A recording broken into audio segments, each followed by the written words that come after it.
Interdimensional goggles. A gunner Part in a 1. helicopter would have no problem using these goggles, and only everything is showing up as a sort of a faint reddish image, and it was true night vision the way we have it now, and even a greater depth, because you could also flip it and get an extra layer that was sort of yellowish that would be heat signatures as well, and they don't have those combined anymore in these goggles. Anyway, the goggles that were presented to the gunners, and my father tells the story of the very first time they're out with them, and they're flying along, and he's in the front of the helicopter with the pilot, and all of a sudden, in a very peaceful area, not anything going on at all, the gunner in his on the starboard side of his helicopter starts firing wildly at their height, not at anything on the ground, but in an area that he was shooting at, and basically causing other helicopters in their little flotilla to have to react. And my father goes on back to the gunner, basically demanding, "What the hell, dude? What are you shooting at?" and the kid is just sweating profusely, and his eyes are just dilated beyond belief. And my dad thought he was dealing with another heroin addict, but this was before it had gotten really bad in Vietnam, and the kid was not exhibiting those kind of symptoms. He was reacting to what he had seen, and he's describing to my father that he was shooting at these basically flying demons that were flying alongside the helicopter. Interdimensional goggles. And Part he 2. knew they were coming to get him because they were gesturing at him and they could see him. And so he reacted and he started shooting his Bren gun, big 50 caliber slugs at these things, right? And they were flying along right next to the helicopter, so he's firing out directly from the helicopter, and there are other helicopters in the vicinity, so it caused all kinds of problems. And this goes on repeatedly, week after week after week. Every time they try and use these night vision goggles, at some point they encounter monsters, true monsters. Now, officers had been told not to wear these. Okay, the pilots were told not to wear them. But my dad put them on to see what the hell was going on, and to hear him describe it, it was like being in the worst kind of a demonic gothic hell. That you'd look out at the tops of trees and you'd see these creatures with big wings and claws and everything come flying off of the tops of the trees, but you take the goggles off and there's not even a disturbance in the fog of the canopy of the trees, right? They're perceiving into an aspect of consciousness. Correct. Another dimension. And it was tied to the red image. As soon as they went to green, all of this kind of stuff disappeared. Of course.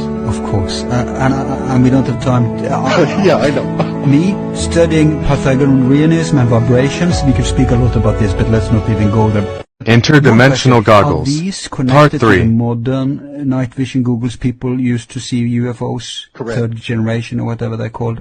Is this the same technology? It's the same technology. It's just that the translation is done through a different phase alignment, and we're not seeing everything that the goggles could show you.